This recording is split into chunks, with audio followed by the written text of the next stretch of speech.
ಸಹ ಶಿಕ್ಷಕಿ, ಸರ್ಕಾರಿ ಹಿರಿಯ ಪ್ರಾಥಮಿಕ ಶಾಲೆ ಬೊಮ್ಮನಹಳ್ಳಿ, ನಾಗಮಂಗಲ ತಾಲೂಕು.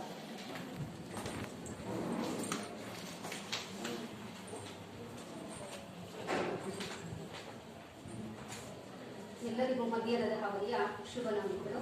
ನನ್ನ ಹೆಸರು ಮಂಜುಳಹಾರ್, ಸಹ ಶಿಕ್ಷಕಿ, ಸರ್ಕಾರಿ ಹಿರಿಯ ಪ್ರಾಥಮಿಕ ಶಾಲೆ ಬೊಮ್ಮನಹಳ್ಳಿ, ನಾಗಮಂಗಲ ತಾಲೂಕು.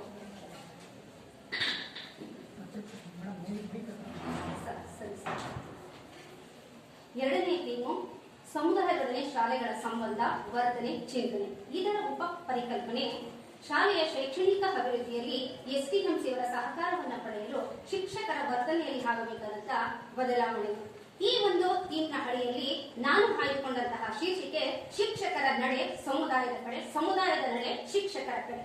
ಇಲ್ಲಿ ಬಂಧುಗಳೇ, ಸರ್ಕಾರಿ ಶಾಲೆಗಳು ಸರ್ವತೋಮುಖವಾಗಿ ಅಭಿವೃದ್ಧಿ ಆಗಬೇಕಾದರೆ ಎಸ್ಡಿಎಂಸಿ, ಸಮುದಾಯ ಮತ್ತು ಶಿಕ್ಷಕರ ಒಂದು ಬಾಂಧವ್ಯ ಉತ್ತಮವಾಗಿರಬೇಕು. ಏಕೆಂದರೆ ಸರ್ಕಾರಿ ಶಾಲೆಗಳ ಉಳಿವು, ಅಳಿವು, ಅಭಿವೃದ್ಧಿ ಮತ್ತು ಕುಂಠಿತ ಇವರುಗಳ ಮೇಲೆ ನಿಂತಿರುತ್ತದೆ.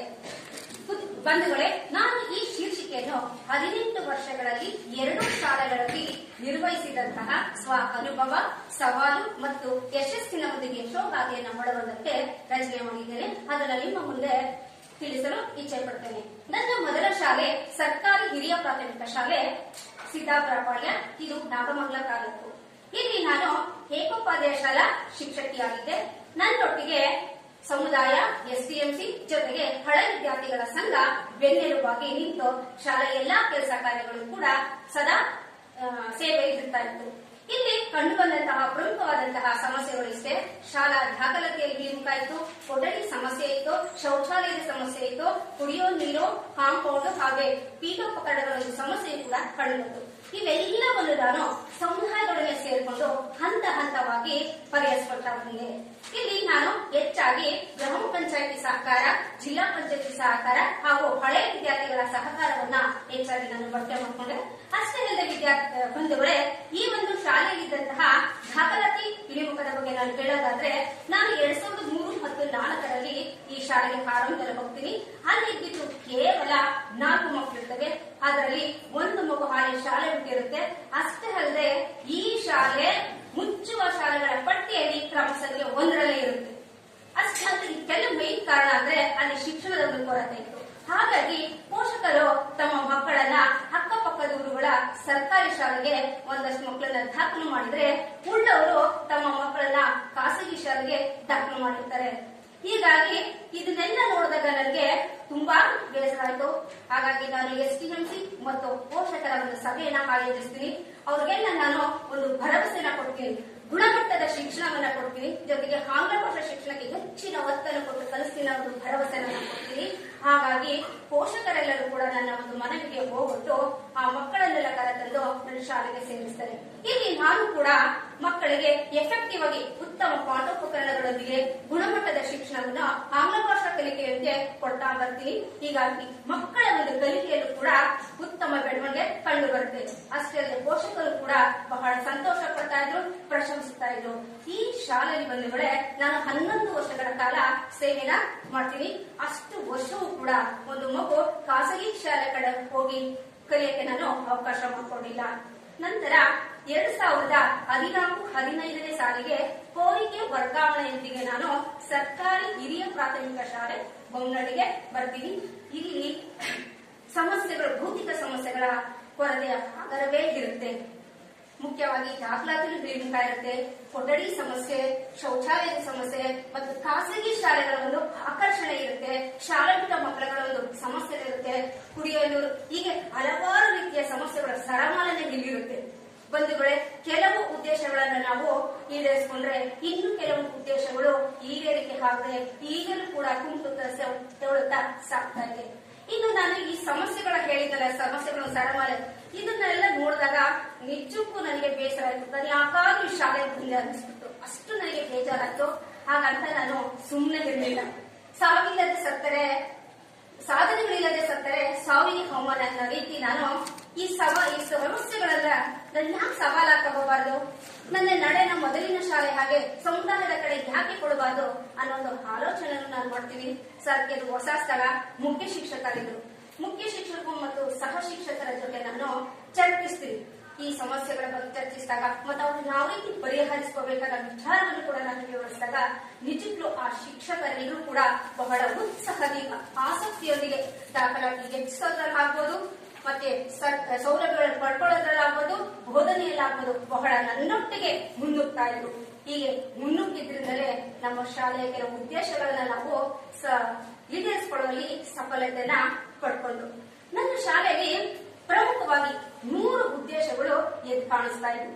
ಆ ಉದ್ದೇಶಗಳನ್ನ ನಾನು ಈಡೇರಿಕೆಗೆ ನಾವು ಖಂಡಿತ ಪರಿಹಾರ ಕಂಡಿಡ್ಕೊಳ್ಳೇಬೇಕಾಗಿತ್ತು. ಆ ಪರಿಹಾರವನ್ನ ಕಂಡಿಡ್ಕೊಳ್ಳೋದು ಕೂಡ ಅಷ್ಟೇ ಅವಶ್ಯಕನೂ ಆಗಿತ್ತು, ಅನಿವಾರ್ಯನೂ ಆಗಿತ್ತು.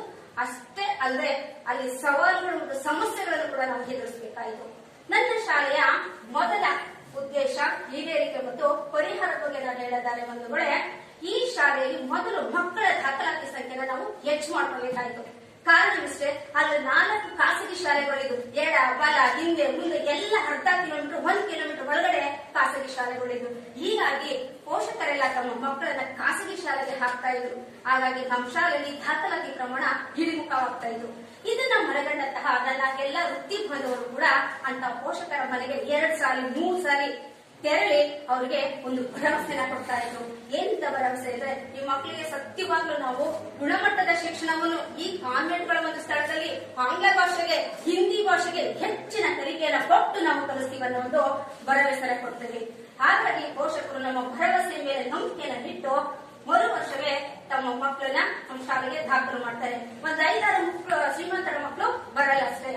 ನಂತರ ಈ ದಾಖಲಾದಂತಹ ಮಕ್ಕಳಿಗೆ ನಮ್ಮ ಎಲ್ಲಾ ವೃತ್ತಿ ಬಾಂಧವರು ಕೂಡ ಶಕ್ತಿ ಮೀರಿ ವಿತ್ TLM ನಮಗೆ ಪರಿಣಾಮಕಾರಿಯಾದಂತಹ ಪಾಠೋಪಕರಣಗಳಿಗೆ ಆಕ್ಟಿವಿಟಿ ಟೀಚಿಂಗ್ ಆಕ್ಟಿವಿಟಿ ಲರ್ನಿಂಗ್ ಈ ಬೇಸಿನ ಅಡಿಯಲ್ಲಿ ಗುಣಮಟ್ಟದ ಬೋಧನೆ ಗುಣಮಟ್ಟದ ಶಿಕ್ಷಣವನ್ನ ನಾವು ಕೊಡ್ತಾ ಬಂದು ಇದರ ಪರಿಣಾಮವಾಗಿ ಮಕ್ಕಳ ಕಲಿಕೆಯಲ್ಲಿ ಅತ್ಯುತ್ತಮವಾದಂತಹ ಪ್ರಗತಿ ಫಲಿತಾಂಶ ಬರತೊಡಗಿತು.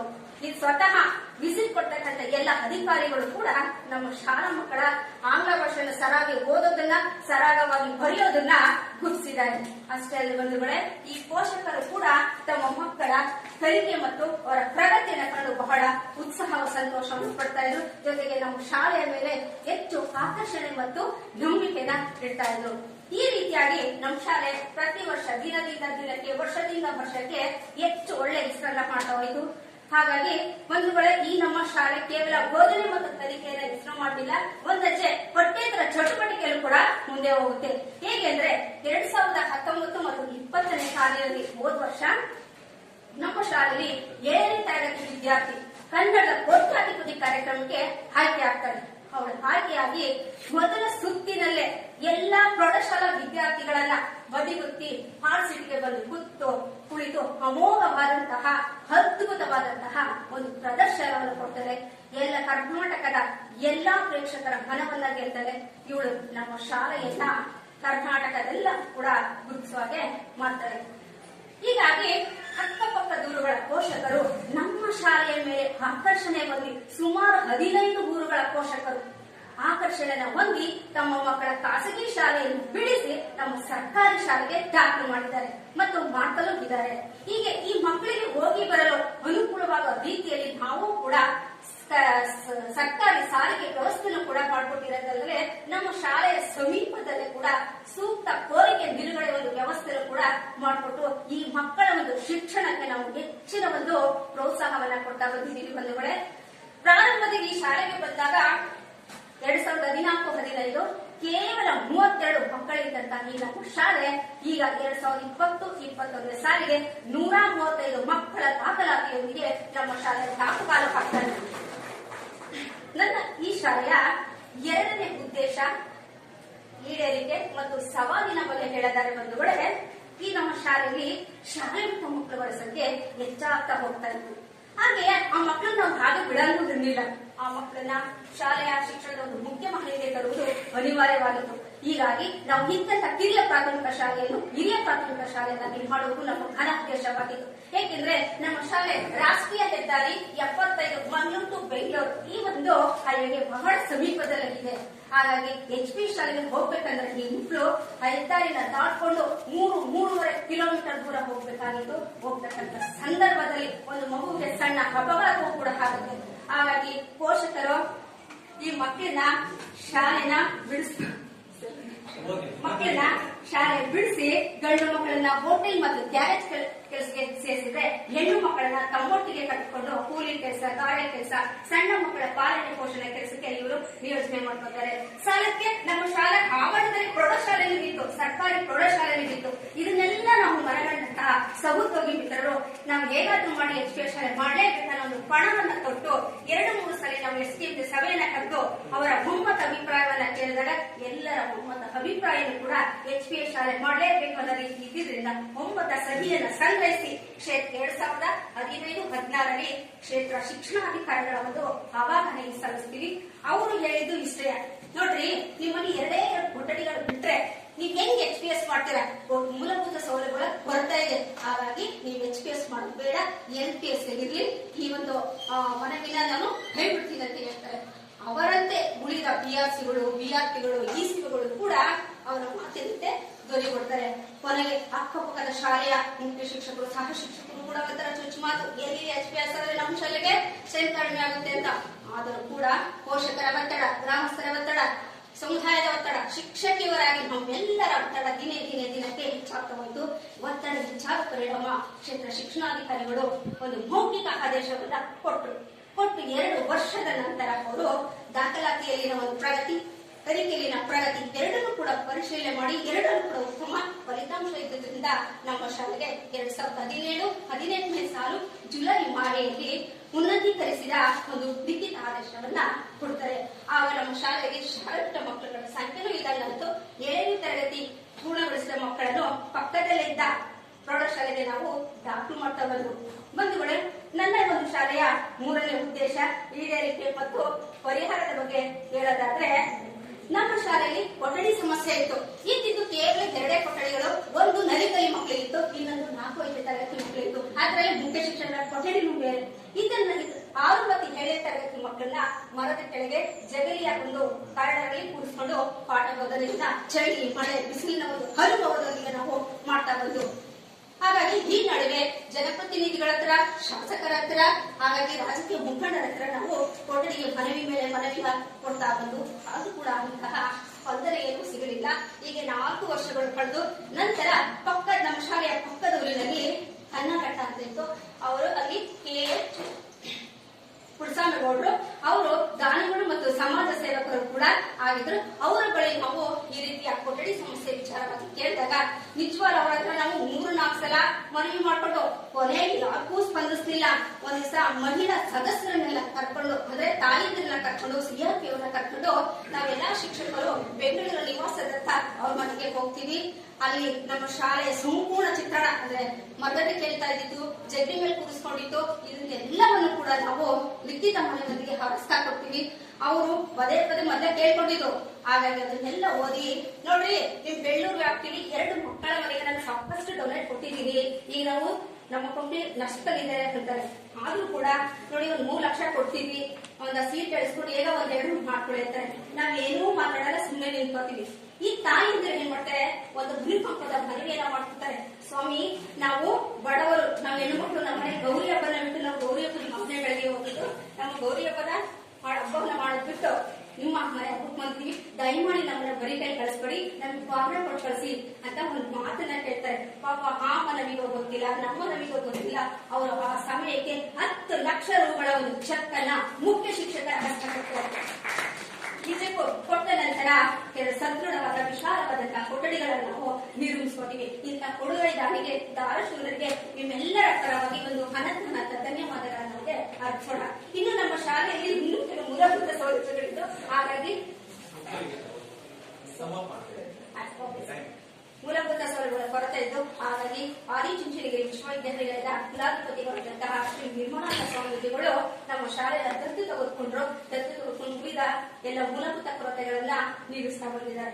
ಒಂದು ಕಡೆ ನೋಡಿ, ಸಮುದಾಯದಲ್ಲಿ ಎಲ್ಲಾ ತರಹದ ವರ್ಗದ ಜನರಿರ್ತಾರೆ. ಶಿಕ್ಷಕರಾದವರು ಕೂಡ ತಾಳ್ಮೆಯಿಂದ ತಮ್ಮದೇ ಆದಂತಹ ತಂತ್ರಗಾರಿಕೆಯೊಂದಿಗೆ ಸಮುದಾಯದಲ್ಲಿ ನಾನು ಒಬ್ಬನನ್ನು ತಿಳಿದು ಇಳಿದು ಅವ್ರ ಕಡೆ ಹೋದಾಗ ಸೌಲಭ್ಯಗಳು ತಾನೇ ಸಿಗ್ತವೆ. ಈ ಪಡ್ಕೊಂಡಂತ ಸೌಲಭ್ಯಗಳನ್ನ ನಾವು ಸರ್ಕಾರಿ ಶಾಲೆಯಲ್ಲಿ ಹೇಗೆ ಅಳವಡಿಸ್ಕೋಬೇಕು ಮತ್ತೆ ಹೇಗೆ ಸರ್ಕಾರಿ ಶಾಲೆಗಳನ್ನ ಉನ್ನತ ಮಟ್ಟಕ್ಕೆ ತೆಗೆದುಕೊಂಡು ಹೋಗ್ಬೋದು ಇದನ್ನ ವಿಷಯದ ಆಧಾರವಾಗಿ ಇಟ್ಕೊಂಡು ನಾನು ಈ ವಿಷಯವನ್ನ ನಿರೂಪಣೆ ಮಾಡ್ತೀನಿ.